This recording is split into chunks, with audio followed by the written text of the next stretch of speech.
Okay, let's have someone read verses 15 to 17. When they had finished eating, Jesus said to Simon Peter, "Simon, son of John, do you truly love me more than these?" "Yes, Lord," he said, "you know that I love you." Jesus said, "Feed my lambs." Again Jesus said, "Simon, son of John, do you truly love me?"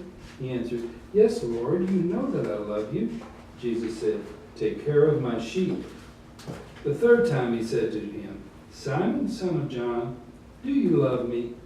Peter was hurt because Jesus asked him the third time, "Do you love me?" He said, "Lord, you know all things. You know that I love you." Jesus said, "Feed my sheep." Okay, all right. There have been a lot of Bible studies and sermons that have waxed eloquent on this passage, and a big deal has often been made of the different words for love that you find here in verses 15 to 17, and it's particularly these two words here. All right,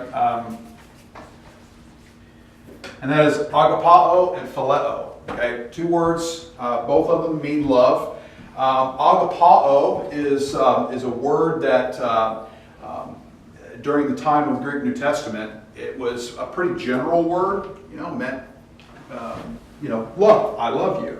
But it could be used to speak of a love of commitment, a love of devotion. Phileo was a word that had a lot to do with emotion and emotional love. In fact, it began to be translated as kiss. It would be used as kiss, to kiss. Now, that became a problematic word because how did Jesus get betrayed? With a kiss. With a kiss, right? And so some have made some connections between Peter's use of the word phileo and Judas's use of the word, or Judas's kiss. I don't think there's any connection there. I don't think John was trying to make any connections there, but some have done that because of the way that the word started being translated as kiss. Essentially, if you want to understand the difference between these two words, agapao would have the idea of a very intellectual love. It's a love of commitment, a love of covenant. It's a decision to love someone. Whereas phileo is far more emotional. It's more. I often like to say, when I say to my wife, agapose, okay, I could say agapose, and she'd say, "Well, I should hope so. You married me after all, right?" In other words, I love you because I've chosen to love you. I've made a commitment to you. It doesn't necessarily sweep her off her feet. But I could say philose, and that means I love you in a very emotional way. And it communicates the idea of I love you because you're worthy of my love. You're lovable. This doesn't necessarily convey that. Okay? So we've got two different word meanings here. Now, when Jesus comes to Peter, he asks Peter, "Peter, do you love me?" Okay? And Peter says, "Lord, you know that I love you." And Jesus says, "Okay, feed my sheep." And then he goes back and he says, "Peter, do you love me?" And Peter says, "Lord, you know that I love you." He says, "Feed my sheep." And then the third time Jesus said, "Peter, do you love me?" And Peter, being frustrated because he asked him the third time, he says, "Lord, you know that I love you." All right? Now, some have said that what Peter was doing when Jesus said, "Peter, do you love me this way?" Peter says, "Well, I like you." Okay? And in fact, I even remember John MacArthur making a big deal out of this meaning, I love, I'm devoted, I'm focused. And this meaning, I just like you. Yeah. Okay? I just like you. Well, I actually don't think that was the case at all. So Peter would say, this view would say, Jesus, you're asking for this, but this is all I can give you. Right? That's the idea. And then Jesus saying, Peter, come on, do you love me? This is the best I can do. And then the third time, Jesus kind of brought his love, or brought his expectation down to Peter's level and said, okay, do you love me? And he says, yes, I love you. But the frustration is because he feels bad because he can't love Jesus this way. I don't think that that's what's going on at all. I think that there's absolutely nothing to the distinction in words that he uses. I believe this is exactly what John is doing here is it's a stylistic difference. Okay? He's just using different words for the sake of not saying the same word over and over again. We do this all the time in English, right? You know, you always tell your kids when they're writing a paper, don't keep using the same word over and over again. Use a different word. Use a synonym, right? And that's what we do. This is essentially what's going on here. Just because, and the reason why I'm bringing this up is just because you have two different words for the same thing does not mean all the time that the writer is trying to call attention to something particular. Sometimes it's just stylistic. Now, why do I think it's stylistic? Because it makes sense in the context. Jesus says, Peter, do you love me? Peter says, Lord, you know I love you. You know I love you. He's not trying to, by saying, you know that I love you, he's not saying, well, I like you. No, he's saying, Lord, you know. Oida. He actually uses the word oida. You know, intellectually, you know I love you. Okay, feed my sheep. Peter, do you love me? Of course I love you, right? So you don't see that there's this, that Peter is trying to lower the love. It doesn't bear out in the context. In fact, in the third time, Peter gets frustrated. He says, not because because Jesus lowered the love, but because he's asked him 3 times now. It's like, you're asking me this 3 times. Why 3 times? You know? So keep this in mind, that when you're translating in the New Testament and you see 2 different words for the same thing, don't just automatically say, oh, this is exegetically significant. Sometimes it's not. Sometimes it's just stylistic. That's where context matters. Does the context seem to suggest that there is that the different words is the writer's way of saying, I'm calling attention to something unique here? The context in this case doesn't suggest anything. It just suggests that John used 2 different words for love. And now, the big deal though, what's the big deal with saying, do you love me 3 times? He denied him 3 times. Right, he denied him 3 times. That's the point of doing this 3 times. And Peter's getting frustrated that he's doing this 3 times. What Jesus is trying to help him to understand is, I want to hear from you 3 times, just like you denied me 3 times. I want to hear from you 3 times that you love me. And Peter said 3 times, I love you. And he didn't use a lesser word. He did not use a lesser word than agapao. Now, also, and this is just throw it out there, it's somewhat of an irrelevant point, but there's some relevance, I guess, to it, is the fact that when they were speaking, they probably weren't even speaking Greek anyway. More than likely, they were speaking Aramaic. And this would have been John's translation of what Peter and Jesus was saying. And so again, now Aramaic did also have different words for love. So perhaps they used different words even in the Aramaic, and John wanted to bear that out by picking out the 2 different words. But again, even if that's the case, more than likely, 99.9%, I'm sure of, that this is stylistic. It has no real exegetical significance, other than the fact that the 3 times is to correlate with the 3 denials. Does that make sense?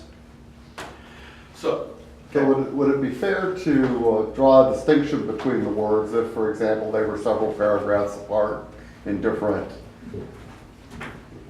scenes of the things? Would it be fair then to make a distinction between the agapao and phileo words.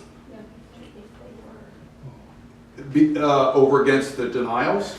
No, just, In I what understand a case- stylistic issue would Right. occur because he's using the word love like 6 times in a row here. Right. And you have to, do something to mix it up. Right. But if that word were to appear, say, in a completely different scene in the Bible, done by John, might it be fair then to try to draw a distinction between those particular words? If the context suggests that there's something going on there. So it's always context rules. Right. Now, if Peter would have said, okay, when Jesus came back the third time and said, Peter, do you love me? Okay? If Peter would have responded by saying, I know, I'm lame. I love you. It's not what you want, but this is the best I got. If the context seemed to suggest that, then yeah, okay. Then there's something to the different words. But if I'm just reading the English text and I don't have the different words being used there, I can't pick up anything. I don't pick up anything at all. That there's something going on there with different uses of the word love. Well, in fact, Jesus' response to Peter's response, that is to say, Jesus is saying to feed my sheep and continually giving Yeah. the task to do as if he had Restoring responded him. in a great way. Yeah, restoring him. Yeah, he's restoring him Whereas, each time. If he were really lowering the bar, you wouldn't think that would be the case. And also too, just as when you look at this word historically, as it's moving even through classical Greek, phileo was not a weak word. Someone said, you want to translate, I like you. That's not really an accurate translation of this word. It was an emotional word. In fact, there's some expositors that have made a distinction between the two, and they've actually gone a different direction and said that Peter was in fact ramping up by using phileo, saying, Lord, I love you. I love you more than anything. You're worthy of my love. And Jesus is trying to help him to say, well, hold on a minute here.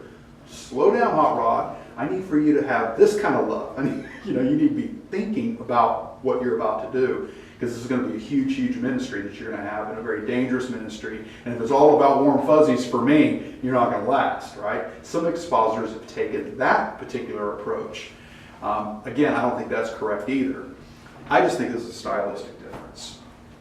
And so there's a book, I put it in your bibliography, D.A. Carson's Exegetical Fallacies. I would grab that if you like to do Bible studies and lead Bible studies. Take a look at that book, and he brings up things like this, where people have waxed eloquent about some nuance in the Greek text that don't run off too half-cocked here. So again, the key is, if the context suggests that there's a distinction that needs to be made in the different words, then fine, run with it.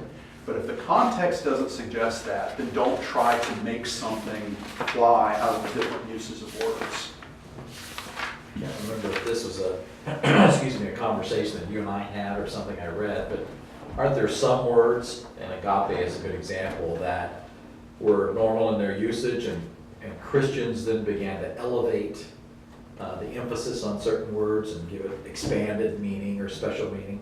Yes, and there's some good evidence to suggest that that's in fact what happened, but there's also evidence to suggest that agape was actually in very strong usage even before the New Testament.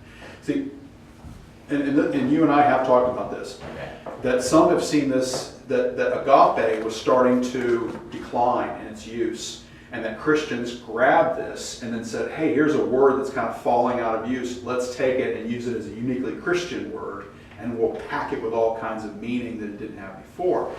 And I think that there's some evidence to suggest that that could in fact have been happening. But there's been a lot of other evidence that has been presented where agape, or agape is the noun form, agapao is the verb, that in fact was being used quite regularly. That it doesn't really seem like it has fallen out of usage. D.A. Carson, again, will go over that if you want to look at him. He's got a really good section on that. So no, this isn't going to wow you or anything, and these exegetical insights are not always for wowing you, but to help you to see that, you know, when you start studying the original language, all of a sudden you start looking for distinctions everywhere. You're like, oh wow, there's you know, I've got the secret knowledge, and now I can find all of these, you know, wonderful nuggets of truth. You know, sometimes you're manufacturing those. Sometimes they're not really there. So this is just a lesson to look closely, you know. If you found something you think is there, there's a thing called commentaries, and get some really good solid exegetical commentaries. And because you know Greek, you can actually use the exegetical commentaries. Exegetical commentaries demand a knowledge of the Greek text or the Hebrew text of their Old Testament commentaries. Get yourself an exegetical commentary and take a look at it, and they will deal with these kinds of things. And they'll give you many, many arguments for and against what you might have found. So, okay. The most dangerous thing in the world is a first-year Greek student. Okay, it's kind of like a sophomore from college. You know, all of a sudden they know everything. You know, so all right. So in that vein, can you explain what, if any, difference there is between the two vocab words we've had for temple? Yeah. Naos and Iron.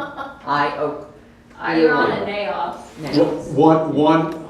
Okay. Again.